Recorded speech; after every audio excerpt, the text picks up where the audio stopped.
Students, मैं हूं आपका एजुकेटर कमलाक्ष झा। 10th और 11th जनवरी 2021 का करंट अफेयर्स का ये लेक्चर आप लोग देख रहे हैं। गाइज, ये लेक्चर जो है वो स्पेशली उन स्टूडेंट्स के लिए इंपॉर्टेंट है जो कि सिविल सर्विसेज एग्जामिनेशन की तैयारी कर रहे हैं।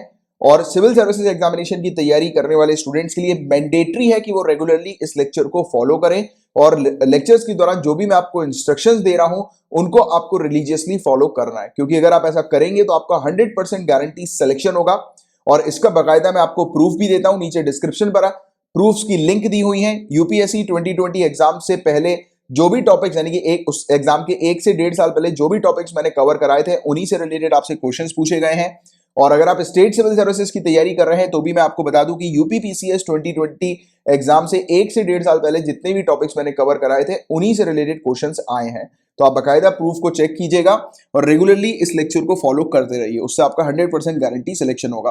और यहां पर अपन सभी सोर्सेज से न्यूज को कवर करते हैं। इसका मतलब यह है कि अगर आप रेगुलरली लेक्चर को फॉलो कर रहे हैं तो आपको कहीं से भी करंट अफेयर्स को प्रिपेयर करने की आवश्यकता नहीं है। फुल फ्लैज करंट अफेयर्स की तैयारी आपकी यहां पर करवाई जाती है। प्रीलिम्स और मेंस दोनों पॉइंट ऑफ व्यू से न्यूज को कवर किया जाता है। इंग्लिश हिंदी दोनों में न्यूज होती है। और आज की जो टॉपिक्स अपन कवर करने जा रहे हैं ये पेपर 1 का टॉपिक है, पेपर 2 के ये टॉपिक्स हैं और पेपर 3 के ये टॉपिक आज अपन डिस्कस करेंगे। एंड गाइस, अगर आपको पीडीएफ पैकेज को ज्वाइन करना है तो वो सर्विस भी अवेलेबल है। आप पीडीएफ पैकेज को ज्वाइन कर सकते हैं। सिर्फ 100 रुपीज पूरे महीने की फीस के साथ आप इस पैकेज को ज्वाइन कर सकते हैं। मात्र पैकेज की फीस 100 रुपीज पूरे महीने की, पर मंथ की। इसमें आपको डेली लेक्चर्स की पीडीएफ मिलती है, हैंड आउट नोट्स मिलते हैं, वीकली कंपाइलेशन आपके रिवीजन के लिए आपको प्रोवाइड किया जाता है, आपको मंथली मैगजीन दी जाती है। और इस पेड पैकेज का सैंपल आपको अगर देखना है तो नीचे डिस्क्रिप्शन पर सैंपल का वीडियो दिया हुआ है, आप उसकी क्वालिटी चेक कर सकते हैं, देख सकते हैं। और ये ऑफर भी है, इसको अगर आपको ज्वाइन करना है तो आप ज्वाइन कर सकते हैं। पढ़ लीजिएगा इस ऑफर के बारे में और कैसे इस पैकेज को ज्वाइन करना है, तो ये पूरी डिटेल्स यहाँ पर लिखी हुई है। और पेमेंट से रिलेटेड आप इस क्यूआर कोड का इस्तेमाल कर सकते हैं फीस पेमेंट करने के लिए, या फिर नीचे डिस्क्रिप्शन पर भी वेरियस ऑप्शंस अवेलेबल हैं, जैसे कि इंटरनेट बैंकिंग के थ्रू आपको डायरेक्टली पे करना है तो भी अवेलेबल है। यूपीआई आईडी वहां पर मेंशन है तो उसके थ्रू भी आप कर सकते हैं, ठीक है। और अगर कोई भी समस्या आती है पेड पैकेज को ज्वाइन करने में तो आप मुझे फेसबुक पर मैसेज करके जो है वो पूछ सकते हैं। क्वेरी आपकी अगर कोई भी है पेड पैकेज से रिलेटेड या फिर करंट अफेयर से रिलेटेड तो आप पूछ सकते हैं, राइट। और ये मेरा नंबर है 9713282838। अपने फोन पर इस नंबर को सेव कर लीजिए। ध्यान रहे इस नंबर पर कॉल नहीं करना है, कॉल अटेंड नहीं किए जाएंगे। इस नंबर पर आप मुझे एसएमएस के थ्रू या टेलीग्राम पर मैसेज करके मुझसे कांटेक्ट कर सकते हैं। मेरा रिप्लाई आपके पास विद इन 24 आवर्स आ जाएगा, राइट। तो ये चीज बतानी थी। और बाकी टेलीग्राम पर अगर आप हैं तो नीचे डिस्क्रिप्शन पर टेलीग्राम के अपने चैनल की और डिस्कशन ग्रुप की लिंक दी हुई है, उसको आप ज्वाइन कर सकते हैं, ठीक है। तो चलो अब आपका समय ना वेस्ट करते हुए फटाफट लेक्चर को शुरू कर लेते हैं। गाइस, बात करेंगे चटरगला टनल के बारे में या चटरगला सुरंग के बारे में। तो देखिए, 2-3 चीजें आपको इस सुरंग से रिलेटेड ध्यान में रखनी है जो कि अक्सर एग्जाम में आती है। सबसे पहली चीज तो ये सुरंग कहां पर बन गई है या बनने वाली है, ऐसे क्वेश्चन आते हैं। तो देखो, ये प्रपोजल रखा है कि ये बनेगी, तो ये सुरंग जम्मू एंड कश्मीर में बनने वाली है और ये कठुआ डिस्ट्रिक्ट को डोडा डिस्ट्रिक्ट के साथ कनेक्ट करेगी। हालांकि ये सब किसके थ्रू जो है वो आपस में कनेक्ट किया जा रहा है, वो सब चीजें उतनी ज्यादा इंपॉर्टेंट नहीं है अभी इस पर्टिकुलर टनल के टॉपिक में। तो ये प्रपोजल रखा गया है, ध्यान में रखना। चटरगला सुरंग जो है वो जम्मू एंड कश्मीर में बनने जा रही है। All weather alternate road connectivity ये प्रोवाइड कराएगी। सभी मौसम वैकल्पिक सड़क संपर्क ये प्रोवाइड कराने वाली है। ये ट्रैवल टाइम को 4 घंटे के आसपास जो है वो रिड्यूस कर देगी। 6.8 किलोमीटर लंबा ये टनल होने वाला है। ये टनल बनकर तैयार हो जाएगा 4 सालों के आसपास, यानी 4 साल लगेंगे इस टनल को बनने में और 3000 करोड़ के आसपास इसकी लागत बताई जा रही है। तो सिर्फ इतने फैक्ट्स बस आप ध्यान में रखो इस टनल से रिलेटेड, ठीक है। गाइस, बताया जा रहा है कि वियतनाम ने पहली बार इंडिया से राइस को इंपोर्ट करवाया है। तो देखो, ये इस आर्टिकल को थोड़ी देर से डिस्कस करते हैं। पहले वियतनाम की लोकेशन देख लो। वियतनाम कंट्री के बारे में 2020 में कई बार न्यूज में हमें चीजें देखने को मिली हैं। तो वियतनाम कंट्री की अच्छे से लोकेशन आपको पता होनी चाहिए। चाइना के साथ ही अपनी बाउंड्री शेयर करती है, लाओस के साथ, कंबोडिया के साथ। और यहां पर आप देखेंगे तो साउथ चाइना सी आपको दिखाई देगा, ठीक है। इसके अलावा आप देखिए मेकोंग नदी आपको यहां पर दिखाई दे रही है। अब मेरे कुछ क्वेश्चन है आप लोगों से, इसका आंसर नीचे कमेंट बॉक्स पर आप लिखकर बताएंगे। और मेरे लेक्चर को जब भी आप देख रहे हो पेन और पेपर लेकर अपने साथ बैठा करो, राइट, क्योंकि उसमें जो भी इंपॉर्टेंट चीजें आप नोट डाउन करते चला करो। तो मेकोंग नदी जो है वो कहां से ओरिजिनेट हुई है, पहला क्वेश्चन। दूसरा क्वेश्चन, आपको नॉर्थ टू साउथ में अरेंज करना है कंट्रीज के नाम जिन जिन कंट्री से मिकोंग नदी जो है वो टच होकर निकल रही है। तो जिन जिन कंट्री को मिकोंग नदी छू रही है उन कंट्रीज के नाम और उनके आपको नॉर्थ टू साउथ में नाम अरेंज करना है। ऐसे क्वेश्चन सिविल सर्विसेज में आते हैं।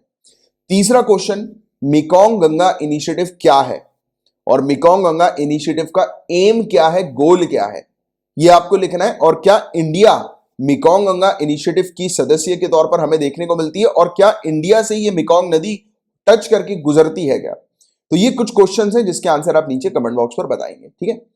और फिलीपींस की लोकेशन भी मैंने आपको बोला कि यहां पर ये देखिए फिलीपींस आपको कंट्री दिखाई दे रही है। इस कंट्री का जिक्र इस आर्टिकल के अंदर है, इसलिए इसके बारे में भी आपको थोड़ी सी जानकारी होनी चाहिए। ये फिलीपींस और वियतनाम के बीच में क्या रिलेशन है वो थोड़ी देर से आपको बताता हूं।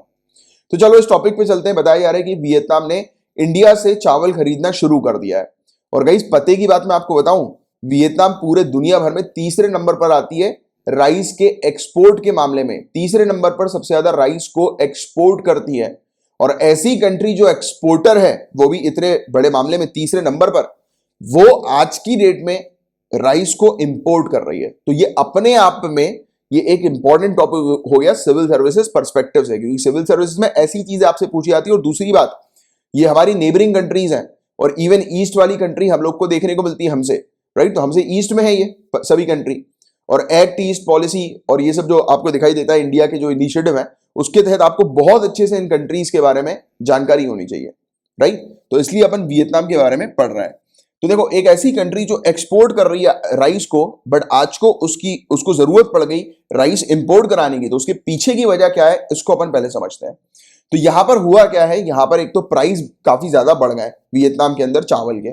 प्राइस बढ़ने की वजह यह है कि वियतनाम के अंदर राइस का सप्लाई कम हो गया। और आपको डिमांड और सप्लाई का छोटा सा रूल पता है कि जब भी सप्लाई कम हो जाती है डिमांड बढ़ जाती है, तो ऑटोमेटिकली राइस इंक्रीज होते हैं। तो वियतनाम के अंदर राइस जो है उसका सप्लाई कम हो गया। सप्लाई कम होने की वजह यह है कि फिलीपींस जो है वो कंटिन्यूअसली वियतनाम से, फिलीपींस और भी दूसरी कंट्रीज वो कंटिन्यूअसली वियतनाम से जो है वो राइस इंपोर्ट करा रही है। और अभी कोरोना वायरस के समय पे हमें देखने को मिला था कि काफी सारी कंट्रीज ने अपने पास राइस का स्टॉक रखना शुरू कर दिया, क्योंकि जब अभी ये कोरोना वायरस आया था पेंडेमिक और अभी भी चल ही रहा है, तो उसके चलते काफी सारे इंटरनेशनल ट्रेड जो है वो बंद हो गए, राइट। तो ट्रेड जैसे ही ओपन हुए तो काफी सारी कंट्रीज ने अचानक से काफी भारी मात्रा में राइस को इंपोर्ट करा लिया और अपने पास स्टॉक करके रख लिया।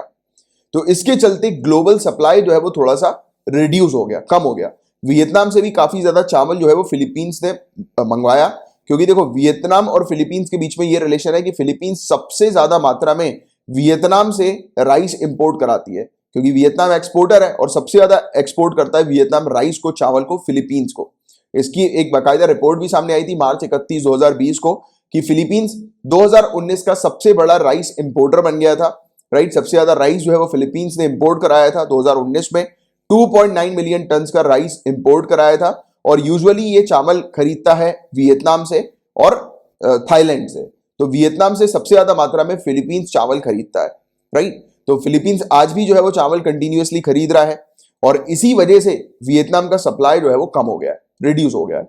अब क्या हो रहा है, इंडिया जब इसको वियतनाम को सप्लाई करेगी, राइस प्रोवाइड कराएगी इंडिया वियतनाम को, और इंडिया ऑलरेडी एशिया में मौजूद कंट्रीज को राइस प्रोवाइड कराती है।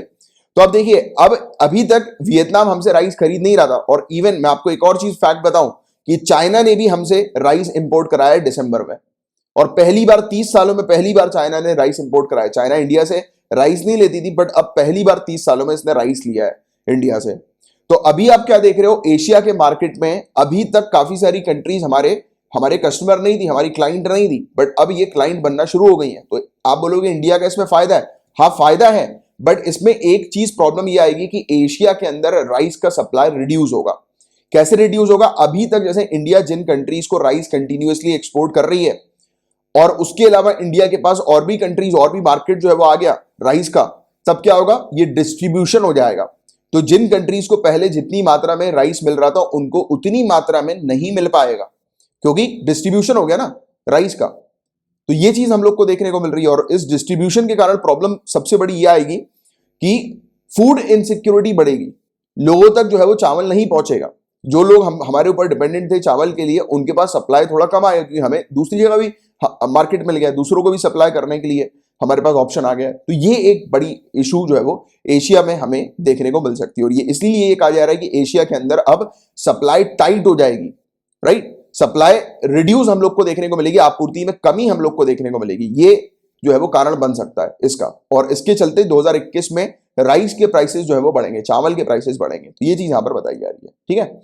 और इस यही एक वजह है थाईलैंड और वियतनाम की, जिसके चलते उनको इंडिया से जो है वो राइस परचेज करना है, और इंडिया जो है वो वर्ल्ड की सबसे बड़ी एक्सपोर्टर है राइस के मामले में, राइट। और दुनिया का सबसे बड़ा इंपोर्टर राइस के मामले में जो है वो है चाइना, और चाइना ने भी इंडिया से पहली बार 30 सालों में, 30 ईयर्स में, 3 डिकेड्स में राइस परचेज किया है दिसंबर में, राइट। और 2020 में इंडिया ने एक रिकॉर्ड बनाया है राइस के एक्सपोर्ट के लिए, 14 मिलियन टन हम लोग ने राइस को एक्सपोर्ट किया है, राइट। और वियतनाम दुनिया की तीसरी सबसे बड़ी एक्सपोर्टर है राइस के मामले में, बट आज की रेट में वो राइस को इंपोर्ट करा रही है।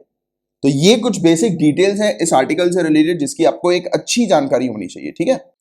IIM संबलपुर, गाइज इसका फाउंडेशन स्टोन अभी रिसेंटली हमारे ऑनरेबल प्राइम मिनिस्टर के द्वारा रखा गया है, तो दैट्स वाई ये टॉपिक न्यूज में था। इसके बेसिकली परमानेंट कैंपस का फाउंडेशन स्टोन रखा गया है, तो वो चीज अभी इंपॉर्टेंट नहीं है। मेनली संबलपुर के बारे में आपको बेसिक जानकारी होनी चाहिए। जैसे कि गाइज ये एक सिटी ओडिशा के अंदर लोकेटेड है। महानदी जो नदी हम लोग को देखने को मिलती है, उसके तट पर ये सिटी नजर आती है। एक क्वेश्चन आप लोगों से, महानदी की ट्रिब्यूटरीज बताइए और महानदी कहां से ओरिजिनेट हुई है उसके बारे में बताइए नीचे कमेंट बॉक्स पर लिखकर। तो संबलपुर जो है गाइज ये एंशिएंट प्लेसेस, इंडिया के one of the ancient places में आता है, क्योंकि एंशिएंट प्लेसेस की जो रिकॉर्ड्स जो सामने आए थे ये प्री हिस्टोरिक एज के, तो वो यहीं से मिले संबलपुर के। तो एंशिएंट प्लेसेस में से एक ये माना जाता है। अर्ली मैंस वगैरह का सेटलमेंट्स हम लोग को यहाँ पर देखने को मिलता था संबलपुर में। अच्छा, इसके अलावा संबलपुरी साड़ी भी एक फेमस है काफी ज्यादा।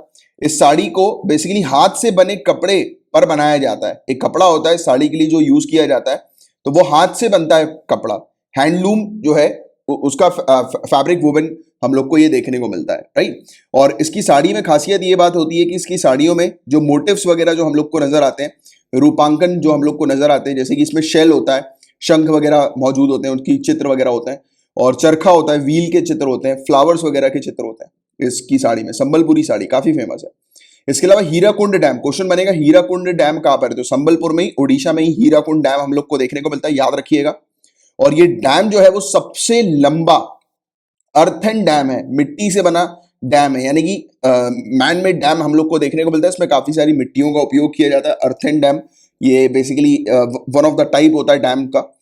इम्बैंकमेंट डैम के नाम से भी ये जाना जाता है, तो वाली चीज भी आप थोड़ी सी ध्यान में रखिएगा, राइट। और एशिया की सबसे बड़ी आर्टिफिशियल लेक कहां पर है, तो वो संबलपुर में ही है, ओडिशा के अंदर। तो ये दोनों फैक्ट आप थोड़ा सा ध्यान में रखिएगा।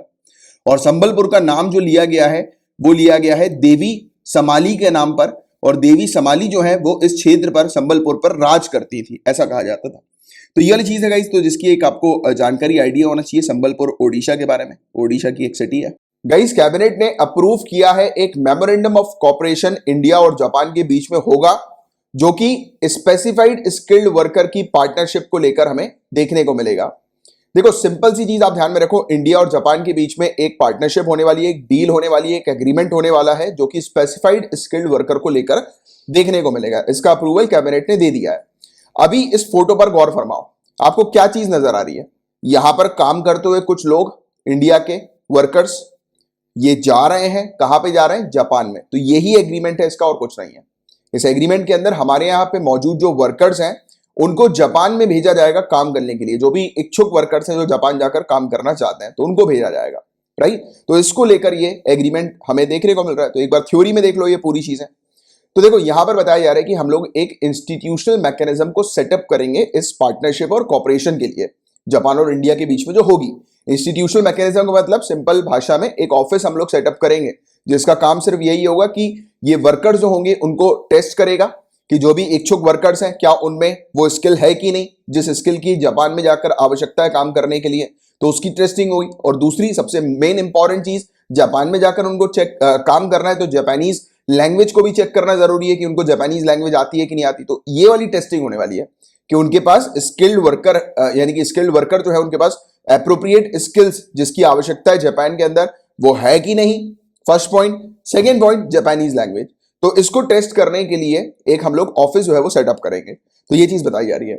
और जापान के अंदर 14 स्पेसिफाइड सेक्टर्स पर ये डील हो रही है कि 14 स्पेसिफाइड सेक्टर्स हैं। ये कौन से सेक्टर है? Nursing care, building cleaning, material processing industry, industrial machinery manufacturing industry, ship building, ship related industry, automobile maintenance, aviation, agriculture, fisheries, food and beverages manufacturing industry, food service industry.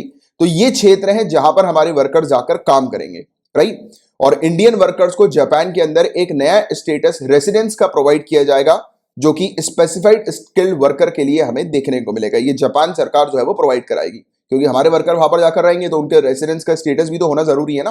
लेकिन बिना resident के status के कैसे फिर वहां पर जाकर रह सकते हैं वो? तो इसके लिए एक नया स्टेटस उनको प्रोवाइड कराया जाएगा। इस चीज के लिए एक नया ज्वाइंट वर्किंग ग्रुप भी सेटअप किया जाएगा, जो कि इस पूरे जो पार्टनरशिप है, पूरी डील जो है उसको लागू करेगा, इंप्लीमेंट करेगा, देखेगा, राइट। इसके अलावा इससे फायदा क्या होगा? एक तो पीपल टू पीपल कॉन्टैक्ट्स बढ़ेगा जापान और इंडिया के बीच में। साथ ही साथ वर्कर्स जो है वो बहुत जल्दी जापान जाकर काम कर सकेंगे। वर्कर्स के लिए जापान में जाकर काम करने की अपॉर्चुनिटी मिलेगी। स्किल्ड प्रोफेशनल्स इंडिया से जापान जाएंगे, तो ये चीज यहां पर हम लोग को देखने को मिल रही थी। ये सिंपल से चीज है इंटरनेशनल रिलेशंस पर्सपेक्टिव से, जो थोड़ा सा आप ध्यान में रखिएगा। CEPI सेंट्रलाइज्ड नेटवर्क लैब, ये DBT THSTI फरीदाबाद में देखने को मिल रही है। इसका भी रिसेंटली उद्घाटन हुआ है, दैट्स व्हाई ये टॉपिक न्यूज में था। एक चीज आपको इस टॉपिक से रिलेटेड समझ में आई कि यहां पर किसी लेबोरेटरी का उद्घाटन हुआ है। इस लेबोरेटरी में क्या होगा? तो आप देखो, लेबोरेटरी में आने वाले समय में हमारे इंडिया में जो महामारियां हो सकती हैं, जैसे कि कोरोना वायरस जैसी, जिसके कारण गंभीर नुकसान हो सकता है, तो उस पर रिसर्च की जाएगी इस लैब के अंदर। वैक्सीन डेवलप करने पर रिसर्च की जाएगी फ्यूचर की महामारियों से रिलेटेड, राइट। तो ये इस लैब का काम होगा। तो सिंपल सी चीज, बस ये आपको जानकारी रखनी है। अब एक बार थ्योरी में देख लेते हैं पूरी चीजें। तो देखो, 7 लैब्स पूरे दुनिया भर में बनने वाली हैं इस प्रकार की। उनमें से एक लैब ये पहली इंडिया में हम लोग को देखने को मिल रही है, पहली और इकलौती, राइट, लैब इंडिया में, जो कि फरीदाबाद में है। सेंट्रलाइज्ड नेटवर्क लैब CEPI की, coalition for epidemic preparedness innovation की। ये CEPI का टॉपिक मैंने आप लोग को 8 अक्टूबर 2020 को पढ़ा है, बट डोंट वरी, छोटा सा टॉपिक है, फिर से एक बार रिवाइज करवा दूंगा। तो ये CEPI है। हालांकि इसके नाम से ही आपको समझ में आ जाना चाहिए कि कोलिशन है ये, राइट। कोलिशन यानी कि गठबंधन हम लोग को देखने को मिलता है। किस चीज के लिए? एपिडेमिक प्रिपेयर्डनेस इनोवेशन के लिए, कि आने वाले समय में कोई अगर महामारी आती है तो उससे रिलेटेड प्रिपेयर हो, तो उसके लिए उसका एक कोलिशन है ये, राइट, जो कि स्टैब्लिश हुआ था रिसेंटली। और इसी की एक लैब हम लोग को देखने को मिली है। 7 लैब ऐसी बनने वाली है, जिनमें से एक लैब जो है वो इंडिया के अंदर एस्टैब्लिश हुई है। कहां पर एस्टैब्लिश हुई है? फरीदाबाद के अंदर translational health science and technology institute में, THSTI फरीदाबाद में ये एस्टैब्लिश हुई है, राइट। और इसके पीछे कौन सी मिनिस्ट्री है? तो ministry of science and technology. और डिपार्टमेंट कौन सा है? डिपार्टमेंट ऑफ बायोटेक्नोलॉजी, इसमें हम लोग को देखने को मिलता है, राइट। तो ये डिपार्टमेंट ऑफ बायोटेक्नोलॉजी की ये फरीदाबाद के अंदर ये हम लोग को साइंस एंड टेक्नोलॉजी इंस्टीट्यूट देखने को मिल रहा है। तो वहीं पर ही एक पहली और इकलौती लैब इंडिया के अंदर बनाई गई है। और पूरे दुनिया भर में ऐसी 7 हैं, जिनमें से एक इंडिया में। तो बहुत बड़ी बात है और काफी इंपॉर्टेंट टॉपिक है, राइट। तो ये वाली चीज है। और इस लैब को मान्यता भी दी गई है NABL के द्वारा, national accreditation board for testing and calibration laboratories के द्वारा, राइट। तो ये बस बेसिक फैक्ट आपको थोड़ा सा ध्यान में रखना है। CEPI की बात करें, इनोवेटिव पार्टनरशिप है ये, पब्लिक प्राइवेट और फिलेंट्रॉफिक यानी कि परोपकारी ऑर्गेनाइजेशन जो होते हैं ना, जो वेलफेयर वगैरह का काम करते हैं, तो फिलेंट्रॉफिक और सिविल ऑर्गेनाइजेशन की ये पार्टनरशिप है, जो कि डावोस कहां पर है? ईस्टर्न स्विट्जरलैंड में। तो डावोस जो है वहां पर लॉन्च हुआ है ये 2017 में CEPI। ये CEPI का काम ये होता है कि फ्यूचर में आने वाली जो एपिडेमिक होती हैं, जो महामारियां होती हैं, तो उसको खत्म करना वैक्सीन्स बनाकर, उस पर रिसर्च करना वैक्सीन्स बनाकर। तो वैक्सीन बनाने का इसका काम होता है। और फ्यूचर की महामारियों से लड़ने के लिए किस प्रकार से प्रिपेयर्डनेस रखी जाए, की जाए, तो उस पर ये फोकस करते हैं। और इंडिया के अंदर ministry of science and technology, जो डिपार्टमेंट ऑफ बायोटेक्नोलॉजी के अंडर जो हमें देखने को मिलती है, तो ये इस इंडिया CEPI मिशन को इंप्लीमेंट करती है, लागू करती है, राइट। और इसका टाइटल है India centric epidemic preparedness through rapid vaccine development, कि तेजी से हम लोग वैक्सीन को बनाए जिससे कि इंडिया को प्रिपेयर्ड किया जा सके, राइट, फ्यूचर में आने वाली पेंडेमिक से या एपिडेमिक से।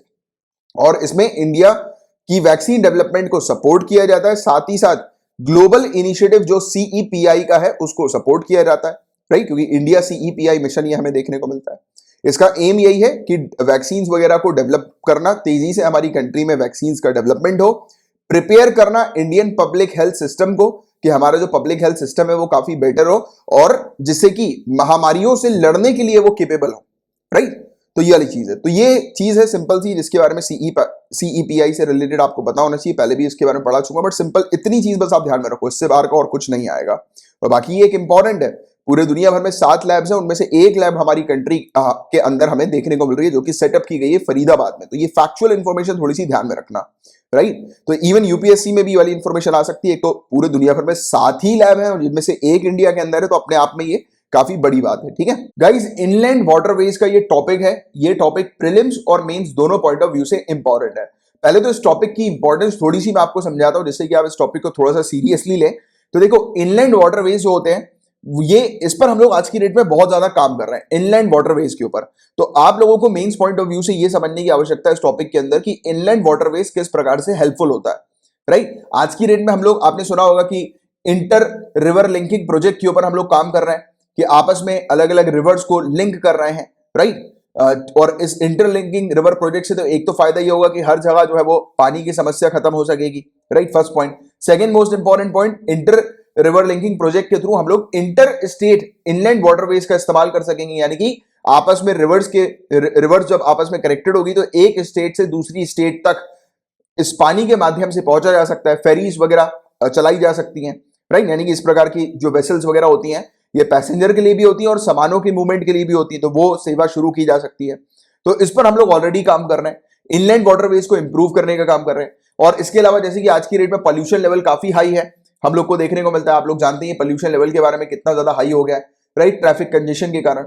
तो उसमें क्या परेशानी होती है कि एनवायरमेंट डैमेज होता है। बट अगर हम लोग इसका इस्तेमाल करेंगे, फेरीज वगैरह का इस प्रकार की या इस प्रकार के वेसल्स का अगर हम लोग इस्तेमाल करेंगे पानी पे, तब क्या होगा कि पॉल्यूशन लेवल डिक्रीज होगा, क्योंकि ये जो है वो कम पॉल्यूशन जो है वो करती हैं कंपैरेटिवली ट्रक्स वगैरह के मुकाबले। जैसे कि एग्जांपल के तौर पर आप मान के चलो कि जैसे 5 ट्रक है, 5 ट्रक का सामान जो है वो ढोना है, एक स्टेट से दूसरी स्टेट लेकर जाना है, या फिर एक जगह से एक डिस्ट्रिक्ट से दूसरी डिस्ट्रिक्ट तक लेकर जाना है 5 ट्रक्स को। अब 5 ट्रक में लगेगा डीजल, अब 5 ट्रक चलेंगे तो कितना ज्यादा डीजल जो है वो जलेगा। अब डीजल जलेगा तो क्या होता है कि वो ट्रक्स का जो सामान जो है, ट्रांसपोर्टेशन जो है, शिपिंग जो है वो भी महंगी हो जाएगी, क्योंकि उसमें जो फ्यूल डल रहा है वो ऑलरेडी कॉस्टली है, राइट। तो इसलिए ट्रांसपोर्टेशन भी जो है वो कॉस्टली हो जाता है। बट यहां पर कंपैरेटिवली बात करें, जैसे कि 5 ट्रक का सामान एक ही वेसल में रखा जा सकता है, फर्स्ट पॉइंट। और दूसरा पॉइंट, ये जब चलेगी तो कंपैरेटिवली ट्रक्स के मुकाबले कम डीजल कंज्यूम करेगी, राइट। तो एनवायरमेंट जो है वो कम डैमेज होगा, राइट। एनवायरमेंट पोल्यूशन जो है या कार्बन डाइऑक्साइड का एमिशन जो है वो कम रिलीज होगा, राइट। इसके अलावा ट्रांसपोर्टेशन कॉस्ट जो है वो सस्ती हो जाएगी, क्योंकि डीजल डलता है ट्रक में, और डीजल जब डलता है तो फिर वो ज्यादा कॉस्टली हम लोग को देखने को मिलता है। 5 ट्रकों में डीजल डल रहा है तो कॉस्ट हो गया ना, मतलब कॉस्टली हो गया ना ट्रांसपोर्टेशन। बट यहां पर एक ही वेसल जो है वो 5 ट्रक का लोड लेकर अपने साथ जाएगी, तो इसमें ट्रांसपोर्टेशन कॉस्ट भी कम लगेगी। और हमेशा जो है ऐसा तो नहीं है कि ये हमेशा जो है वो डीजल जलता रहेगा। आप भी जानते हैं कि जब ये चलती है वेसल्स वगैरह, तो पानी का फ्लो जब अच्छा होता है तब ये ऑटोमेटिकली चलती रहती है पानी के फ्लो की मदद से, राइट। तो उसमें उतने ज्यादा एफर्ट्स की आवश्यकता नहीं होती, उतने इंजन को फ्यूल को कंज्यूम करने की आवश्यकता नहीं होती। तो ये सब फायदे इसके हैं। तो ये आप लोग को इनलैंड वाटरवेज के जो फायदे जो होते हैं उसमें ये सब पॉइंट्स आपको मेंशन करना है। डोंट वरी अबाउट इट, आगे चल के पूरे पॉइंट्स अभी थ्योरी में लिखे हुए हैं, ये बस मैं आपको एक ओवरव्यू दे रहा हूं, राइट। तो ये इनलैंड वाटरवेज का टॉपिक आपके मेंस के लिए इंपॉर्टेंट है। बाकी प्रीलिम्स पर्सपेक्टिव से एक चीज ध्यान में रखिएगा, वर्ल्ड बैंक के साथ हम लोगों ने एक एग्रीमेंट साइन किया है, 105 मिलियन यूएस डॉलर का ये एग्रीमेंट है। अब ये 105 million US dollar world bank हम लोग को ऐसे ही दान नहीं दे रही है, ये हमारे लिए लोन है, ठीक है। हम लोग 105 मिलियन यूएस डॉलर का वर्ल्ड बैंक से लोन ले रहे हैं, और इस लोन से हम लोग वेस्ट बंगाल के अंदर इनलैंड वाटरवेज को इंप्रूव करेंगे। और इस पैसे से, इस लोन से जो है वो बहुत सारी सर्विसेज जो है वो यहां पर शुरू की जाएंगी, राइट। ऑलरेडी हैं, मतलब वाटरवेज ऑलरेडी शुरू है कोलकाता के अंदर, बट उसमें और भी चीजें हम लोग इंक्लूड करेंगे, उसको और बेटर बनाएंगे, राइट, जिससे कि ज्यादा से ज्यादा लोग जो है वो उसका इस्तेमाल कर सके। पैसेंजर्स, जैसे कि हम बस वगैरह में लोग ट्रैवलिंग करते हैं तो उसके ऑल्टरनेट के तौर पर फेरीज वगैरह में लोग ट्रैवल करें, एक लोकेशन से दूसरी लोकेशन तक जाएं, तो ये सब फायदे इसके देखने को मिलेंगे। और ये जो लोन है हमें 17 सालों में चुकाना है, प्लस हमारे पास 7 सालों का और ग्रेस पीरियड होगा। तो अभी पूरी चीज आगे बताऊंगा मैं आपको, ठीक है। तो ये चीजें, तो ये ओवरव्यू देख लिया आपने, अब पूरी थ्योरी एक बार देख लेते हैं। तो government of India, government of West Bengal और वर्ल्ड बैंक, इन्होंने साइन किया है 105 मिलियन यूएस डॉलर का लोन एग्रीमेंट, राइट। और ये कोलकाता वेस्ट बंगाल के अंदर inland water transport infrastructure services को इंप्रूव करेंगे। और इस प्रोजेक्ट का जो नाम है वो है West Bengal inland water transport logistic and spatial development project. ये प्रोजेक्ट किस प्रकार से मदद करेगा, तो हुगली नदी के ऊपर पैसेंजर और फ्रेट मूवमेंट में मदद करेगा। फ्रेट यानी कि गुड्स वगैरह, जो सामान वगैरह को ढोकर जो है ये निकलेगा वेसल, तो वो चीज हम लोग को फ्रेट मूवमेंट देखने को मिलती है। और पैसेंजर यानी कि लोग बाग जो है वो इसमें ट्रैवल कर सकेंगे, एक डिस्ट्रिक्ट से दूसरी डिस्ट्रिक्ट पे जा सकेंगे। जिन जिन डिस्ट्रिक्ट पे हुगली नदी जो है वो बहती है, हुगली नदी क्रॉस करती है जिन जिन डिस्ट्रिक्ट को, उन डिस्ट्रिक्ट तक अगर किसी को पहुंचना है तो वो इसका इस्तेमाल कर सकेंगे, राइट, फेरीज वगैरह का। आगे की बात करें, ये एक्सेसिबिलिटी, कोलकाता मेट्रोपॉलिटन एरिया में एक्सेसिबिलिटी को इंप्रूव करेगा ये प्रोजेक्ट, राइट। तो उस पर प्लानिंग की जाएगी। अब एक्सेसिबिलिटी को इंप्रूव करने का मतलब, जैसे कि जो मेट्रोपॉलिटन एरिया जो होते हैं गाइस, तो आपको पता होगा, जैसे दिल्ली का एग्जांपल लो, दिल्ली के बारे में आप जानते हैं। आप ये भी जानते होंगे कि काफी सारे लोग जो दिल्ली में रहते हैं वो डेली अप डाउन करते हैं, नोएडा जाते हैं डेली, या फिर डेली वो गुरुग्राम जाते हैं, या फिर गुड़गांव जाते हैं, पुराना नाम गुरुग्राम था, गुड़गांव डेली जाते हैं, क्योंकि वहां पर जॉब सेंट्रिक एरियाज हैं, यानी कि वो जो एरियाज हैं वहां पर जॉब्स वगैरह लोगों को मिलती है। बट लोग दिल्ली में रहते हैं तो वो मेट्रो के थ्रू जो है वो ट्रैवल करते रहते हैं। वैसे ही कोलकाता के अंदर जो लोग, जैसे किसी एक लोकेशन पर रेसिडेंस है उनका, और उससे काफी दूर जो है वो उनको डेली जो है वो अप डाउन करना पड़ता है, जॉब वाले जहां पर उनकी जॉब है उस जगह पर, जॉब वाले हब वाले सेक्टर पर उनको जाना पड़ता है डेली।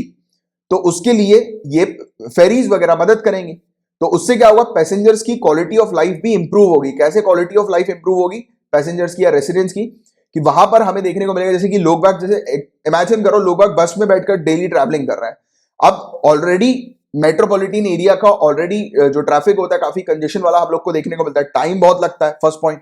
दूसरा पॉइंट हमें देखने को मिलता है कि पैसेंजर डेली जो है वो पोल्यूशन इंटेक करता है, डेली जब जाता है तो वो पोल्यूशन से घिरा हुआ होता है।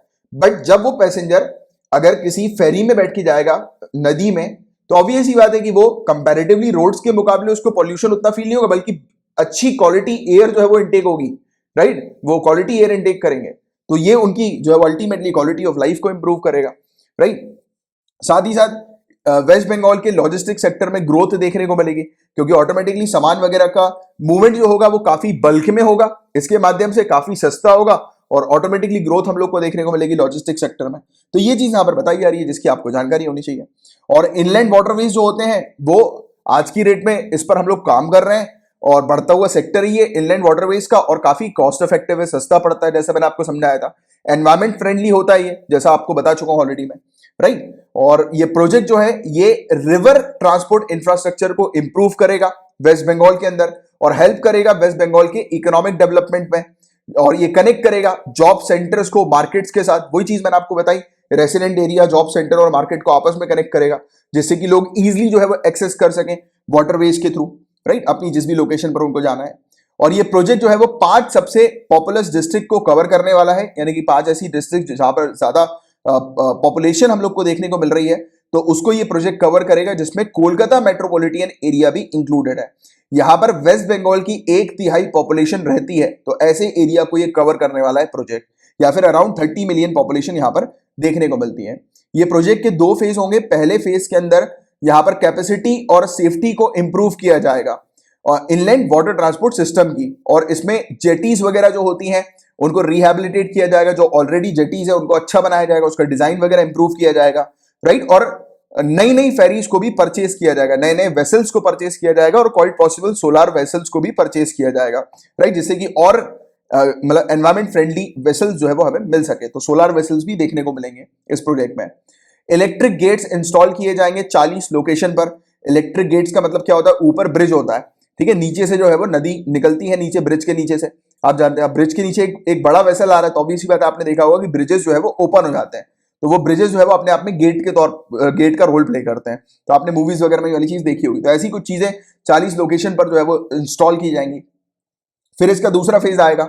दूसरे फेज में लॉन्ग टर्म इन्वेस्टमेंट को सपोर्ट करेगा। दूसरा फेज पैसेंजर्स मूवमेंट के लिए लॉन्ग टर्म इन्वेस्टमेंट होगा, जिसमें जेटीज होंगी, टर्मिनल्स वगैरह होंगे, यानी कि काफी सारा इन्वेस्टमेंट हम लोग करेंगे। इवन यहाँ पर जैसे कि जो एरिया होता है जहां पर ये पूरा इंफ्रास्ट्रक्चर, यानी कि जहां से ये फेरी शुरू होगी, राइट। तो उसको अच्छा बनाया जाएगा, अच्छा डिजाइन किया जाएगा। जैसे पोर्ट्स नहीं होते, पोर्ट्स, तो वैसे ही इनलैंड पोर्ट्स हम लोग को देखने को मिलेंगे इनलैंड वाटरवेज के लिए, उस प्रकार के, तो उसको इंप्रूव किया जाएगा। ट्रांसपोर्ट वेसल्स की डिजाइन को इंप्रूव किया जाएगा, राइट, यानी कि वाटर ट्रांसपोर्ट वेसल्स की नाइट नेविगेशन को इंश्योर किया जाएगा कि जो भी सबसे ज्यादा हजार्डस या फिर ट्रैफिक रूट है या फिर क्रॉस पॉइंट्स है, यानी कि ऐसे एरिया जहां पर एक्सीडेंट्स होने की संभावना है, तो वहां पर नाइट नेविगेशन को बहुत अच्छा किया जाएगा कि रात में भी फेरी इजीली जो है वो निकल सके बिना किसी बैरियर के या बिना किसी नुकसान के। इसके अलावा प्राइवेट सेक्टर को इंकरेज किया जाएगा कि प्राइवेट सेक्टर रो वेसल्स में इन्वेस्ट करें, जिसके चलते ट्रक्स वगैरह का भी मूवमेंट इजी हो सके हुगली नदी पे। तो देखो यहां पर आपने कई बार ऐसा भी देखा होगा कि गाड़ियां वगैरह जो है वो वेसल्स के ऊपर चढ़ा दी जाती हैं और गाड़ी वगैरह को रिवर क्रॉस करना होता है तो वेसल्स के थ्रू वो कर लेते हैं। तो ये चीज हमें देखने को मिलेगी, राइट, इस प्रकार की, राइट। जैसे कि इसके ऊपर गाड़ी रखी है, अब एक गाड़ी को नदी, यहाँ ये नदी को क्रॉस करना है तो यहां पर गाड़ी रखवाई जाएगी और फिर ये गाड़ी जो है वो यहां पर छोड़ दी जाएगी।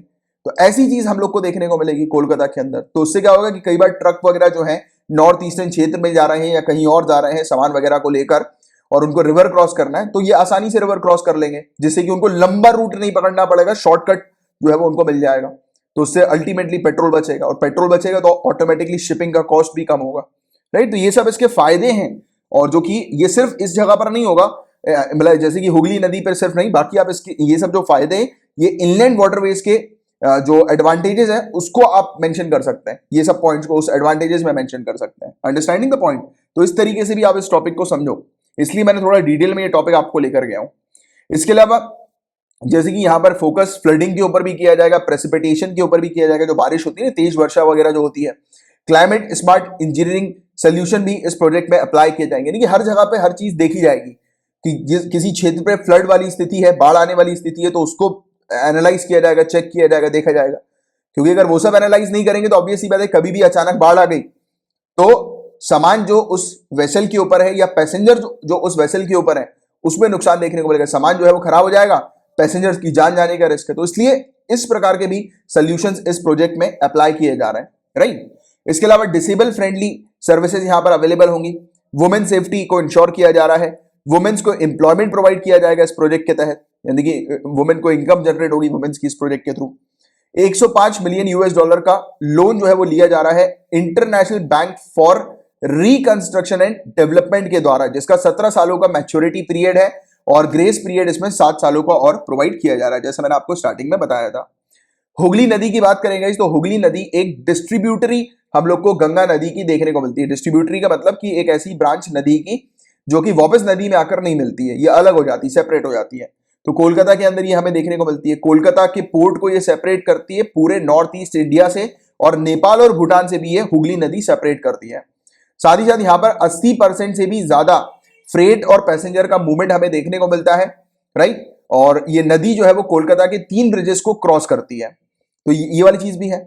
और साथ ही साथ यहाँ पर बताया जाता है कि कोलकाता के अंदर काफी ट्रैफिक हो जाता था, ट्रक्स वगैरह का मूवमेंट काफी होता था, तो इन्होंने सिर्फ मात्र मतलब बहुत ही कम, मतलब मान के चलो आपकी कुछ ही सिर्फ ब्रिजेस जो है वो प्रोवाइड किए हैं, यानी कि जहां पर ट्रक्स वगैरह मूव कर सकते हैं, और उसमें भी टाइम अलॉट कर दिया है कि इतने टाइम पर ही ट्रक्स वगैरह का मूवमेंट हो सकता है। तो उसके कारण से यहाँ पर लॉजिस्टिक का कॉस्ट ऑलरेडी इंक्रीज हो गया है, तो लॉजिस्टिक का शिपिंग का कॉस्ट ऑलरेडी इंक्रीज हो गया, तो अल्टीमेटली सामान जो है वो महंगे हो जाते हैं।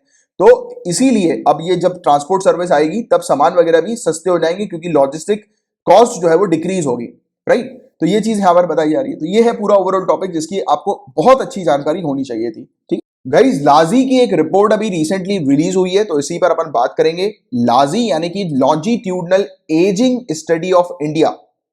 अब देखो ये है क्या, ये सिंपल सी चीज, इस फोटो पे देखो आप, ये एक सर्वे है। किन लोगों का सर्वे है? बुजुर्गों का सर्वे। देखो एजिंग लिखा हुआ है, एजिंग का मतलब ओल्ड एज पीपल जो होते हैं, तो उन पर ये स्टडी हम लोग को देखने को मिलती है, लाजी, ठीक है। तो इसकी अभी रिसेंटली रिपोर्ट रिलीज हुई है, रिपोर्ट रिलीज करी है ministry of health and family welfare के द्वारा। लाजी बेसिकली प्रोवाइड कराती है एविडेंस बेस्ड नेशनल और स्टेट लेवल प्रोग्राम्स और पॉलिसीज के लिए, जो कि एल्डरली पॉपुलेशन के ऊपर बनाई जाती है। इसका मतलब क्या हुआ, आसान भाषा में समझो। जैसे कि कल को आप आईएएस ऑफिसर बनोगे तो आप भी जो है वो वेरियस पॉलिसीज बनाओगे, क्योंकि पॉलिसीज बनाने का काम भी आईएएस ऑफिसर्स का होता है, राइट। तो आप वेरियस पॉलिसीज और प्रोग्राम जो है वो क्रिएट करोगे, बनाओगे। तो अगर आप एल्डरली पर्सन के लिए, ओल्ड एज पर्सन के लिए प्रोग्राम्स बनाओगे, पॉलिसीज बनाओगे, तो उन सब प्रोग्राम्स पॉलिसीज बनाने के लिए आपको किस चीज की आवश्यकता होगी? एक प्रॉपर डेटा की आवश्यकता होगी। और डेटा कहां से मिलता है? इसी प्रकार की स्टडी से मिलता है। ये एविडेंस बेस है। इस सर्वे में बहुत कुछ चीजें ऐसी मेंशन होती है, जैसे कि जो पॉलिसी मेकर्स होते हैं वो क्या चीज देखते हैं कि हमारी कंट्री में कितने बुजुर्ग लोग हैं, वो देखते हैं पहले तो। अगर उनको बुजुर्गों के ऊपर कोई पॉलिसी प्रोग्राम बनाना है तो कितने लोग हैं, इसलिए देखा जाता है जिससे कि वो जो पॉलिसीज और प्रोग्राम्स बनाए वो मतलब कितने लोगों को कवर कर सकती है वो पॉलिसी, वो प्रोग्राम, उसके अकॉर्डिंग बनाएंगे वो, राइट। तो क्योंकि फंडिंग वगैरह भी होती है, काफी कुछ चीजें देखना पड़ता है ना। ऐसे ही थोड़ा जैसे कि पता लगे कि पॉलिसी बनाई जा रही है 1 लाख लोगों के लिए और बेनिफिशियरी जो है वो 10 लाख लोग हैं, तो नुकसान होगा ना। फिर तो प्रॉपर सभी लोग को पॉलिसी का बेनिफिट नहीं मिल पाएगा और बड़ी दिक्कतें आएंगी। तो पूरा चीजों को पहले समझने के बाद, पहले स्टडी को देखने के बाद पॉलिसी मेकर्स पॉलिसीज और प्रोग्राम्स बनाते हैं। जैसे कि ओल्ड एज पॉपुलेशन की बात करें, अगर पॉलिसी मेकर्स को ओल्ड एज पॉपुलेशन के लिए कुछ पॉलिसी बनानी है तो पहले तो वो देखेंगे कितने ज्यादा पॉपुलेशन है, राइट, या फिर कितना नंबर है उनकी पॉपुलेशन का, कितने लोग हैं बुजुर्ग लोग, पहले वो देखा जाता है। फिर देखा जाता है बुजुर्गों को कौन सी बीमारियां हैं, उस पर स्टडी की जाती है। और ये पूरी चीज इसमें लाजी के अंदर मेंशन रहती है। ये लाजी इकलौती ऐसी हम लोग को सर्वे देखने को मिलता है हमारी इंडिया के अंदर, जो कि और कोई भी सर्वे कवर नहीं करता। जैसे कि इतनी डिटेल्स की सामने वाले व्यक्ति का हेल्थ रिकॉर्ड कैसा है उसके बारे में भी ये डेटा कलेक्ट करता है। जैसे कि ओल्ड एज पर्सन है, उनको कौन सी बीमारियां हैं और उनके पास कितनी प्रॉपर्टी है, राइट, उनके एसेट्स हो गए, उनकी इनकम हो गई, उनका कंजम्पशन हो गया, उनकी फैमिली और उनके सोशल नेटवर्क की इंफॉर्मेशन। तो इतना सारा डेटा हमारी कंट्री के अंदर स्पेसिफिकली बायोमार्कर के तौर पर कोई और दूसरा सर्वे नहीं प्रोवाइड कराता, जो कि लाजी प्रोवाइड कराती है, राइट। हर एक minute detail information old age person के लिए मिलती है और इसीलिए तो फिर ये एविडेंस बेस के तौर पर काम करती है वेरियस पॉलिसीज प्रोग्राम्स बनाने के लिए, राइट। तो ये चीज है। और लाजी एक फुल स्केल नेशनल सर्वे है, पूरे इंडिया का ये सर्वे हम लोग को देखने को मिलता है। और ये साइंटिफिक इन्वेस्टिगेशन कंडक्ट की जाती है हेल्थ, इकोनॉमिक, सोशल डिटर्मिनेंट्स और जो पॉपुलेशन एजिंग जो है, यानी कि जो ओल्ड एज पॉपुलेशन जो है हमारी इंडिया की, उसके ऊपर, यानी कि उनकी हर एक डिटेल, हर एक रिकॉर्ड जो है वो हर प्रकार का इसमें इस सर्वे के दौरान कलेक्ट किया जाता है और फिर उस पर स्टडी करने के बाद वेरियस प्रोग्राम पॉलिसीज बनाई जाती है। लाजी वेव 1 अभी कवर हुआ है। इसमें 72,250 व्यक्तियों को जो है वो उनका सैंपल जो है वो लिया गया, यानी कि उनसे इंफॉर्मेशन कलेक्ट की गई है, जिसमें बताया जा रहा है कि 45 से ज्यादा की उम्र के लोग मौजूद हैं, जिसमें 31,464 मतलब 31,464 जो लोग हैं जिनकी उम्र 60 साल से ऊपर है और 6,749 ओल्ड एज पर्सन ऐसे हैं जिनकी उम्र 75 साल से ऊपर है। सिक्किम को छोड़कर बाकी सभी स्टेट्स और यूनियन टेरिटरी को यहां पर कवर किया गया है। और इंडिया की पहली और वर्ल्ड की सबसे बड़ी ये सर्वे के तौर पर बताया जा रहा है लाजी को, और बताया जा रहा है कि ये लॉन्जिट्यूडनल डेटाबेस जो है वो प्रोवाइड कराती है पॉलिसीज और प्रोग्राम्स के डिजाइन करने के लिए, जो चीज ऑलरेडी मैं आपको एक्सप्लेन कर चुका हूं। इसका जो एविडेंस जो इससे कलेक्ट होता है वो बेसिकली स्ट्रेंथन करता है national programme for health care of elderly के लिए, यानी कि जो हमारा national programme for health care of elderly जो है ना, जिसमें हम लोग ओल्ड एज पर्सन की हेल्थ के ऊपर मेनली फोकस करते हैं। तो ये लाजी का जो पूरा डेटा है वो बहुत अच्छी मतलब एविडेंसेस के तौर पर या बहुत अच्छे डेटा के तौर पर प्रोग्राम्स बनाने में हेल्प करता है, राइट, क्योंकि हेल्थ से रिलेटेड रिकॉर्ड्स भी इसमें मौजूद होते हैं इस सर्वे के अंदर। आगे की बात करें कि ये हेल्प करता है प्रिवेंटिव और हेल्थ केयर प्रोग्राम्स को स्टैब्लिश करने के लिए, और जो बुजुर्गों में भी जो सबसे ज्यादा वल्नरेबल जो कैटेगरी होती है ना, कि यानी कि जो काफी ज्यादा पीड़ित है बुजुर्गों में भी, यानी कि मतलब कि उनको वेरियस बीमारी हो सकती है, तो इस टाइप के हैं कि वो काफी ज्यादा और कमजोर हैं, तो उनको स्पेसिफिकली मदद करने के लिए, टारगेटेड मदद करने के लिए ये सर्वे हेल्प करता है, ठीक है। तो ये चीज यहां पर बताई गई है। 2011 के सेंसस की अगर अपन बात करें तो हमारी कंट्री के अंदर 60 प्लस जो पॉपुलेशन है वो 8.6% इंडिया की पॉपुलेशन का है, यानी कि आज की रेट में 2011 के सेंसस के अकॉर्डिंग 103 मिलियन बुजुर्ग लोग हमारी कंट्री में हैं और हर साल 3% की ग्रोथ से ये बढ़ रहे हैं, राइट, बुजुर्ग लोग की पॉपुलेशन। और बताया जा रहा है कि 2050 तक हमारी कंट्री के अंदर 319 मिलियन बुजुर्ग वाली पॉपुलेशन देखने को मिलेगी, ओल्ड एज पॉपुलेशन देखने को मिलेगी। और 75% एल्डरली पीपल जो है वो एक ना एक क्रॉनिक डिजीज से सफर कर रहे हैं। आज की डेट में क्रॉनिक डिजीज यानी कि लॉन्ग टर्म तक चलने वाली जो डिजीज होती है, लंबी बीमारी जो होती है वो क्रॉनिक डिजीज होती है। और 40% जो बुजुर्ग लोग हैं वो कोई और दूसरी डिसेबिलिटी से जूझ रहे हैं और 20% उनको मेंटल रिलेटेड इश्यूज हम लोग को नजर आ रहा है, राइट। तो ये वाली चीज है गाइस जिसके बारे में आप लोग को एक जानकारी होनी चाहिए। अब एक छोटा सा क्वेश्चन आप लोगों के लिए, हमारी कंट्री के अंदर बुजुर्गों के लिए कौन सी पॉलिसीज और प्रोग्राम्स हैं नीचे कमेंट बॉक्स पर लिख कर बताइएगा। और चाहे तो एक एक दो दो लाइन में उसको डिफाइन करने की भी कोशिश करें तो बहुत अच्छी बात है। और अगर कमेंट बॉक्स में नहीं लिखना है ये सब होमवर्क, तो आप क्या किया करो, पेन और पेपर लेकर पेपर पे पूरे होमवर्क जो भी मैं टास्क दे रहा हूं, होमवर्क दे रहा हूं, वो लिख लिया करो। उसके बाद उसकी फोटो खींच के अपने टेलीग्राम ग्रुप पर भेज दिया करो। टेलीग्राम ग्रुप की इंफॉर्मेशन यानी कि लिंक जो है वो आपको नीचे डिस्क्रिप्शन पर मिल जाएगी। ठीक है, तो ये था पूरा ओवरऑल टॉपिक लाजी से related. Guys, Jammu and Kashmir के लिए एक नई स्कीम सामने लाई गई है, न्यू इंडस्ट्रियल डेवलपमेंट स्कीम है ये। तो देखो नाम से ही आपको समझ में आ जाना चाहिए कि अब जम्मू एंड कश्मीर में नई नई इंडस्ट्री सेटअप होंगी। और ना ही सिर्फ इंडस्ट्री सेटअप होंगी बल्कि नया नया कंस्ट्रक्शन, बिल्डिंग्स वगैरह हम लोग को देखने को मिलेगा। बिल्डिंग्स का कंस्ट्रक्शन होगा नया। साथ ही साथ सर्विस सेक्टर में भी नई नई चीजें अब जम्मू एंड कश्मीर में देखने को मिलेंगी। तो देखो ये चेंज क्यों हुआ है, तो आप सभी लोग इससे वाकिफ हैं। जम्मू एंड कश्मीर के पास अब स्पेशल स्टेटस नहीं है।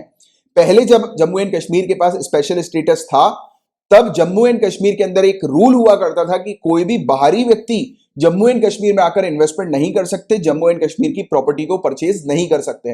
रूल ये कहता था कि जिसको भी जम्मू एंड कश्मीर के अंदर प्रॉपर्टी परचेज करनी है, ये मैंडेटरी है कि वो व्यक्ति जम्मू एंड कश्मीर का मूल निवासी हो, वहां का नेटिव हो।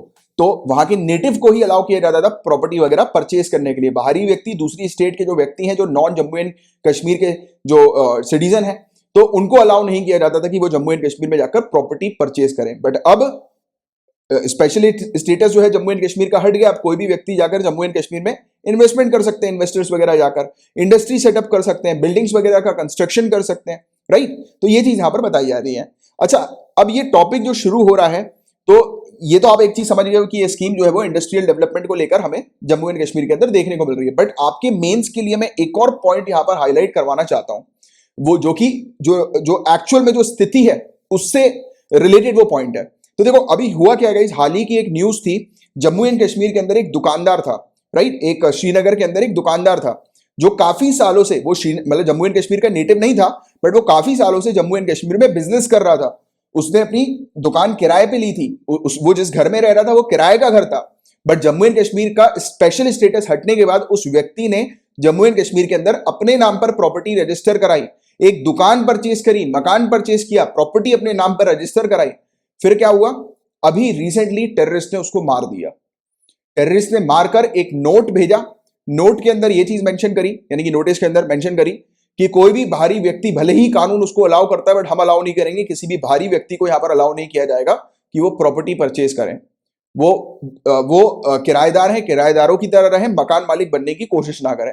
तो इस प्रकार की न्यूज जो है वो अभी रिसेंट पास्ट में देखने को मिली थी। तो ये चीज क्या समझ में आ रही है, तो सरकार ने कानून तो बना दिए बट फिर भी वहां पर जो लोग प्रॉपर्टी परचेज कर रहे हैं, जो बाहरी व्यक्ति हैं, उनमें आज भी टेररिस्ट का डर है, क्योंकि एक बहुत बड़ी घटना भी हाल ही में घटी है। तो इसके बारे में भी आपको अच्छी अवेयरनेस होनी चाहिए और आपके मेंस में ये सब चीजें भी रिफ्लेक्ट होनी चाहिए कि टेररिज्म को हटाना बहुत ज्यादा जरूरी है। नहीं तो वहां पर लोग जो है वो आज भी डर के मारे प्रॉपर्टी परचेज नहीं कर रहे हैं, क्योंकि रीसेंट पास में इस प्रकार की घटना हुई है। तो इस प्रकार से आपका आंसर होना चाहिए, जो कि क्योंकि देखो ये सब चीजें ऐसे आर्टिकल्स में आपको मिलती नहीं है, इस स्कीम के आर्टिकल्स में ये सब चीजें नहीं मिल रही हैं, इसके ड्रॉबैक्स के बारे में कि जम्मू एंड कश्मीर के अंदर स्पेशल स्टेटस तो हट गया बट उसका ड्रॉबैक क्या है। तो रियल इंसिडेंट्स को जब आप अपने मेंस में अप्लाई करोगे, लिखोगे अपने आंसर में, तब जो आपकी कॉपी चेक कर रहे होंगे उनको क्लियरली पता लग जाएगा कि आप कितने ज्यादा अवेयर हो चीजों को लेकर, और आपकी अंडरस्टैंडिंग जो है वो कितनी सेंसिटिव टाइप की भी है कि आप छोटी सी भी चीज को जो है वो नहीं करते हो, इग्नोर नहीं करते हो। ठीक है, तो ये भी चीज आप लोगों को इस प्रकार से अपने आंसर्स को बनाना है। ठीक है, गॉट इट। तो चलो अब इस स्कीम के बारे में मैं आपको बताता हूं। सिंपल सी चीज, अभी तो cabinet committee on economic affairs ने अप्रूवल दिया है इस स्कीम को। ये स्कीम जो होगी वो 2037 तक जो है वो हम लोग को देखने को मिलने वाली है। 2037 तक industrial development Jammu and Kashmir में होगा। इस स्कीम पे 28,400 करोड़ रुपए खर्च किए जाएंगे। सेंट्रल सेक्टर स्कीम है ये।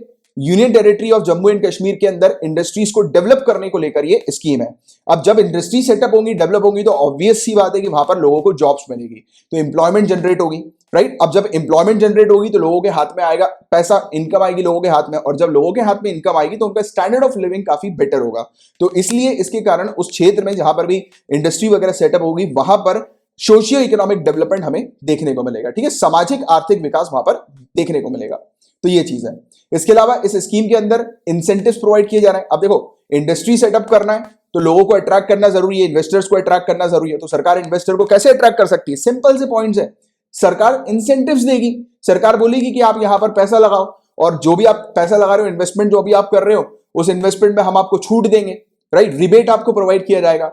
और या फिर अगर आप लोन लेते हो तो उसमें भी आपको इंटरेस्ट सबवेंशन मिलेगा। इंटरेस्ट सबवेंशन का मतलब क्या होता है कि आपने लोन लिया और लोन लेने के बाद हम लोग को बैंक को इंटरेस्ट पे करना होता है। तो सरकार क्या करती है, सरकार बोलती है कि जैसे आपका 12% इंटरेस्ट आपको पे करना है, आपने जो भी लोन लिया उस पर 12% इंटरेस्ट लग रहा है, तो सरकार सब्सिडी दे देती है, बोलती है कि आपकी इंटरेस्ट पर सब्सिडी दे दी जाएगी। तो यहां पर यही चीज एक और हम लोग को देखने को मिल रहा है कि सरकार 6% की सब्सिडी प्रोवाइड कराएगी और 7 सालों तक मैक्सिमम सरकार सब्सिडी देगी।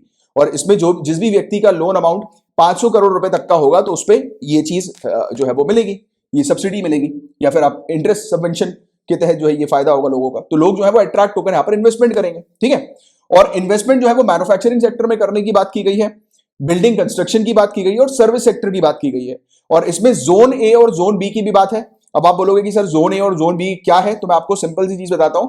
ये कुछ एरिया जो है वो डिवाइड किए गए हैं। जम्मू एंड कश्मीर के अंदर जो इंडस्ट्रियल जोन होते हैं ना, वो ही है ये, कि जोन ए के अंदर ये एरियाज आते हैं, जोन बी के अंदर ये एरिया आता है। मतलब हालांकि you don't need to remember such thing, ये चीज इंपॉर्टेंट नहीं, बट आपको एक मोटा मोटा आइडिया होना चाहिए, राइट, कि जोन ए के लिए 30% रेट के हिसाब से जो है वो इंसेंटिव प्रोवाइड किया जाएगा इन्वेस्टमेंट पे।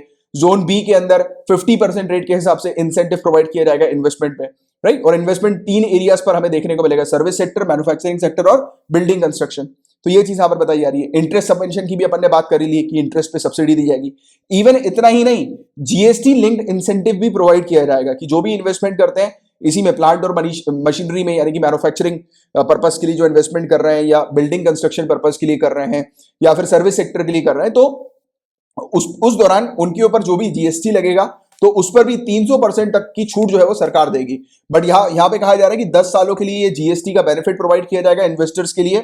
बट ये भी इनके अंदर इन्होंने ये चीज मेंशन करी है कि एक फाइनेंशियल ईयर में जो भी टोटल एलिजिबल अमाउंट है इंसेंटिव का, कि कितना उनको इंसेंटिव मिलना है, उस अमाउंट का 1/10 से एक्सीड नहीं होना चाहिए जीएसटी। तो इस चीज की यहां पर इन्होंने बात करी है। इसके अलावा वर्किंग कैपिटल इंटरेस्ट इंसेंटिव की बात की है। वर्किंग कैपिटल का मतलब क्या होता है, देखो, एक तो कैपिटल इन्वेस्टमेंट होता है। कैपिटल इन्वेस्टमेंट मतलब सामने वाला व्यक्ति को वहां पर जाकर जमीन खरीदनी है, राइट, वहां पर बिल्डिंग कंस्ट्रक्शन कराना है, तो ये सब कैपिटल इन्वेस्टमेंट के अंदर आता है। अब वर्किंग कैपिटल की बात करें तो वर्किंग कैपिटल के अंदर बहुत सारी चीजों की आवश्यकता होती है, जैसे मशीनरी हो गई, वर्किंग कैपिटल हो गई। तो इन सब के लिए अगर जो व्यक्ति लोन्स वगैरह लेते हैं तो उनको भी बेनिफिट प्रोवाइड किया जाएगा, जैसे कि एनुअल रेट 5% के हिसाब से मैक्सिमम 5 सालों के लिए उनको इंसेंटिव प्रोवाइड किया जाएगा इंटरेस्ट पर। और मैक्सिमम लिमिट जो होगी उसकी 1 करोड़ रुपए तक की बताई जा रही है वर्किंग कैपिटल पर्पस के लिए। तो इतना हालांकि आपको डिटेल में याद रखने की आवश्यकता नहीं, बट हाँ बेसिक आइडिया होना चाहिए इस चीज के बारे में आपको, ठीक है। आगे की बात करें, की फीचर्स इस स्कीम के क्या है, तो इस स्कीम के तहत सिर्फ बड़ी बड़ी ही यूनिट्स को, यानी कि लार्जर मैन्युफैक्चरिंग यूनिट्स को ही सिर्फ अट्रैक्ट नहीं करवाया जा रहा है, बल्कि स्मॉलर यूनिट्स को भी अट्रैक्ट करवाया जा रहा है कि स्मॉलर यूनिट्स भी यहां पर आए। और स्मॉलर यूनिट्स में जो भी इन्वेस्टमेंट होगा प्लांट और मशीनरी में 50 करोड़ रुपए तक का, तो उसमें 7.5 करोड़ रुपए तक का कैपिटल इंसेंटिव प्रोवाइड किया जाएगा। और कैपिटल इंटरेस्ट सबवेंशन 6% के रेट के हिसाब से मैक्सिमम 7 साल के लिए प्रोवाइड किया जाएगा। तो अभी तो अपन ने लार्जर यूनिट की बात करी, 500 करोड़ रुपए तक की बात करी, बट अभी यहां पर 50 करोड़ रुपए तक में भी फायदा प्रोवाइड कराने की बात की जा रही है। 7.5 करोड़ रुपए तक का इंसेंटिव प्रोवाइड किया जाएगा। तो ये चीज यहां पर बताई जा रही है। और ओवरऑल ये स्कीम जो है इंडस्ट्रियल डेवलपमेंट का काम करेगी जम्मू एंड कश्मीर के अंदर ब्लॉक लेवल पे। और पहली बार इस प्रकार की इंडस्ट्रियल इंसेंटिव स्कीम हम लोग को गवर्नमेंट ऑफ इंडिया की तरफ से देखने को मिल रही है। और पहली बार ही हो रहा है ये जम्मू एंड कश्मीर के अंदर, क्योंकि स्पेशल स्टेटस था ना पहले पॉसिबल नहीं हो पाता था, बट ये पहली बार हमें देखने को मिला। तो ये फैक्ट्स आप लोग को इससे रिलेटेड पता होने चाहिए। Understanding the point. तो ये था पूरा overall topic. G Kishan Reddy committee, direct question बनता है कि ये फलाना कमिटी किससे एसोसिएटेड है, किससे रिलेटेड है। आपको ध्यान में रखना है लद्दाख के जो यूनिक कल्चर्स हैं, ट्रेडिशंस हैं, उनको प्रोटेक्ट करने से रिलेटेड, उनको प्रिजर्व करने से रिलेटेड ये कमिटी का गठन किया जाएगा। तो ये सरकार ने फैसला लिया है और इसको हेड करेंगे जी किशन रेड्डी, जो कि minister of state for home हम लोग को देखने को मिलते हैं। ये कमिटी को हेड करेंगे। इस कमिटी के अंदर इलेक्टेड रिप्रेजेंटेटिव होंगे लद्दाख के, लद्दाख ऑटोनॉमस हिल डेवलपमेंट काउंसिल के, सेंट्रल गवर्नमेंट के और लद्दाख एडमिनिस्ट्रेशन के मेंबर्स इसमें हम लोग को देखने को मिलेंगे। और इसमें मेनली फोकस किया जा रहा है कि लद्दाख की यूनिक कल्चरल आइडेंटिटी को प्रोटेक्ट करना है, लद्दाख की लैंग्वेज, कल्चर और जो भूमि है उसको प्रोटेक्ट करना है, और इंश्योर करना है कि ओवरऑल यूनियन टेरिटरी जो है लद्दाख, उसके डेवलपमेंट के लिए सिटीजन पार्टिसिपेशन देखने को मिले, राइट, नागरिकों की भागीदारी सुनिश्चित करते हुए ये फैसला लिया गया है। तो ये चीज है जिसके बारे में बस आपको बेसिक सा फैक्ट पता होना चाहिए, ठीक है, क्योंकि प्रीलिम्स में ये वाली चीज आपसे डायरेक्टली पूछी जाएगी। गाइस, काफी इंपॉर्टेंट टॉपिक है यूनाइटेड नेशन सिक्योरिटी काउंसिल का, और यूएन से रिलेटेड टॉपिक सिविल सर्विसेज में अक्सर पूछे जाते हैं। तो इंडिया हेड करेगी यूनाइटेड नेशन सिक्योरिटी काउंसिल की 3 सब्सिडरी बॉडीज को, और 3 प्रमुख सब्सिडरी बॉडीज हैं ये, प्रमुख सहायक निकाय हम लोग को देखने को मिल रहे हैं यूनाइटेड नेशन सिक्योरिटी काउंसिल के, जिसके अध्यक्षता के तौर पर भारत हमें देखने को मिलेगा, इंडिया हमें देखने को मिलेगी। तो ये चीज आप लोग को थोड़ी सी पता होनी चाहिए इसके बारे में। तो ये 3 कौन सी बेसिकली हम लोग को देखने को मिल रही है सब्सिडरी बॉडीज। तो counter terrorism committee, Taliban sanction committee और लीबिया सैंक्शंस कमिटी। तो ये जो कमिटी है गाइस, ये यूनाइटेड नेशन सिक्योरिटी काउंसिल के अंडर आती है और इन कमिटी को अब इंडिया हेड करने जा रही है। तो काउंटर टेररिज्म कमिटी इंडिया के लिए काफी स्पेशल चीज है ये, कि इंडिया इसको हेड करेगी, क्योंकि इंडिया जो है वो ना ही सिर्फ काउंटर टेररिज्म पर फोकस करती है, ना ही सिर्फ टेररिज्म को से फाइट करने पर फोकस करती है, टेररिज्म को जो है वो खत्म करने पर फोकस करती है, बल्कि इंडिया सबसे बड़ी विक्टिम भी है। हम लोग जो है वो सबसे बड़े पीड़ित के तौर पर भी देखने को मिलते हैं। हमारे यहाँ काफी सारे टेररिस्ट अटैक हुए हैं। तो ये इंडिया के लिए काफी स्पेशल चीज है कि इंडिया इस पर्टिकुलर कमेटी को हेड करने जा रही है। साथ ही साथ तालिबान सैंक्शन कमेटी की अगर अपन बात करें तो हाई प्रायोरिटी है इंडिया के लिए कि इंडिया तालिबान के मुद्दे को जो है वो रिजॉल्व करे। जो अफगानिस्तान है वहां पर पीस हो, शांति हो, सिक्योरिटी हो, डेवलपमेंट हो और प्रोग्रेस हमें अफगानिस्तान में देखने को मिले। यहां पर मैं 2 मिनट पॉज करके और कुछ चीजें आपको बताना चाहूंगा इससे रिलेटेड, स्पेशली तालिबान से रिलेटेड। तो गाइस आप जानते होंगे नाटो के बारे में, नॉर्थ एटलांटिक ट्रीटी ऑर्गेनाइजेशन। तो अभी क्या है कि नाटो के ट्रूप्स तालिबान से हट रहे हैं, या फिर तालिबान का जो गढ़ है अफगानिस्तान में वहां से हट रहे हैं, क्योंकि नाटो के बीच में और तालिबान के बीच में एक एग्रीमेंट हो गया है। तालिबान ने कहा है कि वो शांति बरकरार रखेगा, अफगानिस्तान के अंदर पीस रखेगा, बट तालिबान का कहना था कि नाटो अपनी फोर्सेस, अपने सोल्जर जो है वो वहां से हटा दे। बट इंडिया को ये डर है कि अब जब वहां पर नाटो नहीं है, कोई भी मतलब फोर्स नहीं है जो कि टेररिस्ट को काउंटर कर सके, तो तालिबानी जो है वो इंडिया की तरफ भी मूव कर सकेंगे आसानी से। तो इस बात की चिंता, इस बात का डर इंडिया को है, क्योंकि वहां से जो नाटो की जो फोर्स है वो वापस जा रही है, घटती जा रही है, कम होती जा रही है नाटो की फोर्सेस। और नाटो की फोर्सेस कम होंगी तो ऑब्वियस सी बात है कि टेररिस्ट अपनी एक्टिविटी को बढ़ाएंगे, और टेररिस्ट अपनी एक्टिविटीज बढ़ा रहे हैं। इस बात के सबूत भी वेरियस इंटरनेशनल आर्टिकल्स में मेंशन किए गए हैं कि नाटो की फोर्सेस कम होने के बाद टेररिस्ट एक्टिविटी कम होनी चाहिए थी, जैसा एग्रीमेंट में हमें मेंशन था, बट ऐसा नहीं हो रहा, बल्कि टेररिस्ट एक्टिविटी, टेररिस्ट का मूवमेंट जो है वो और बढ़ रहा है, और इसके लिए इंडिया काफी चिंतित है। तो इंडिया अगर तालिबान सैंक्शन कमेटी की अब हेड बनी है तो ऑब्वियस सी बात है कि हम लोग अब देखेंगे कि इंडिया इस चीज पर भी, आप खुद देखिएगा आगे चल के इंडिया ये नाटो वाले मुद्दे पर भी जो है वो सवाल उठाएगी, और इवन कोशिश करेगी कि नाटो की फोर्सेस दोबारा से प्रॉपर तरीके से जैसे पहले तैनात थी अफगानिस्तान में वैसे फिर से तैनात हो जाए। राइट, तो ये चीज आप जरूर देखिएगा, ये वाली चीज होगी डेफिनेटली।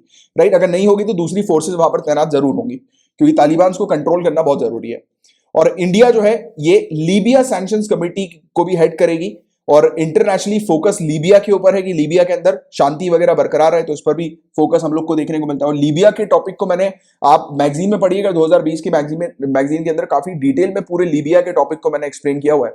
लीबिया के जो डिक्टेटरशिप जो उसमें वहां पर देखने को मिली थी, तो बैकग्राउंड से पूरी इंफॉर्मेशन मैंने आपको प्रोवाइड कराई है, तो आप जरूर देखिएगा ये वाले टॉपिक को, ठीक है। तो गाइस ये था पूरा टॉपिक। ये 3 कमेटी के नाम जरूर ध्यान में रखना, कभी कभी शायद ऐसे भी क्वेश्चन आ सकते हैं कि तालिबान सैंक्शन कमेटी किसके अंडर आती है, तो यूएनएससी आपका आंसर होगा, ठीक है। और बाकी ये 3 कमेटीज को इंडिया हेड करेगी, तो बहुत अच्छे से आपको पता होना चाहिए इसके बारे में। बस इतनी सिंपल सी इंफॉर्मेशन बस पता होनी चाहिए, इससे बाहर का और कुछ नहीं आएगा। गाइस केंद्र ने Jammu and Kashmir cadre officers को एगमट के साथ मर्ज कर दिया है। अब एगमट क्या है तो उसके बारे में पहले मैं आपको बता देता हूं। आप सिविल सर्विसेज की तैयारी कर रहे हैं तो आपको पता होना चाहिए, जैसे कि जब आप इस एग्जाम को क्रैक करेंगे, फिर आप जाकर जब एकेडमी में जब जाएंगे, Lal Bahadur Shastri National Academy of Administration में, तब वहां पर जाकर आपको पता लगेगा कि आपका कार्डर कौन सा है, यानी कि आपको कौन सा कार्डर अलॉट किया गया है। राइट, तो हर एक स्टेट होता है, स्टेट वाइज अलॉट किया जाता है। एक आगमट कैडर हम लोग को देखने को मिलता है, जिसमें अरुणाचल प्रदेश, गोवा, मिजोरम और यूनियन टेरिटरीज मौजूद होती हैं, ठीक है। आगमट अरुणाचल प्रदेश, गोवा, मिजोरम और यूनियन टेरिटरीज इसमें हमें देखने को मिलती है। तो एक सिंगल आगमट कैडर होता है, जहां पर इन पूरे एरिया के जो ऑफिसर जो होते हैं वो आपस में शिफ्ट होते रहते हैं। राइट, शफल हम लोग को देखने को मिलता है। एक ऑफिसर जो है वो एक जगह पर ज्यादा समय तक नहीं रहते, अलग अलग जगह पर उनको पोस्ट कर दिया जाता है आगमट के अंदर। राइट, एक तो होता है स्टेट कार्डर, जैसे कि आप मध्य प्रदेश स्टेट कार्डर में या राजस्थान स्टेट कार्डर में, तो वहां पर, या फिर यूपी स्टेट कार्डर में आप, तो आप पूरी अपनी रेस्ट ऑफ द सर्विस जो है वो अपने उसी कार्डर के अंदर बिताएंगे अलग अलग लोकेशन पर। बट जब आप आगमट कार्डर के अंदर मौजूद होते हैं तो फिर आप इन एरियाज पर अपनी सर्विस जो है वो प्रोवाइड कराते हैं अलग अलग जगह पर। तो यहां पर बताया जा रहा है कि अब जम्मू एंड कश्मीर भी इस आगमट के अंदर शामिल हो गई है। एक ऑर्डिनेंस के तहत जो है ये किया गया है। हमारे ऑनरेबल प्रेसिडेंट रामनाथ कोविंद जी के द्वारा Jammu and Kashmir reorganisation act 2019 का संशोधन किया गया, अमेंडमेंट किया गया, और उसमें आईएएस, आईपीएस और आईएफओएस। आईएफओएस फॉरेन सर्विसेज नहीं होता, मैंने काफी सारे स्टूडेंट को देखा है वो गलती कर जाते हैं, आईएफओएस को फॉरेन सर्विसेज बोलने लगते हैं। आईएफओएस इंडियन फॉरेस्ट सर्विसेज के अंदर आती है, ठीक है। आईएफओएस अगर लिखा है तो एफओ यानी कि फॉरेस्ट के लिए है, राइट, इंडियन फॉरेस्ट सर्विसेज। और इसको जो है वो अब मर्ज किया जा रहा है, अब जम्मू एंड कश्मीर भी आर्मड कार्डर का पार्ट होगा। तो ये चीज बस आपको थोड़ी सी ध्यान में रखनी है।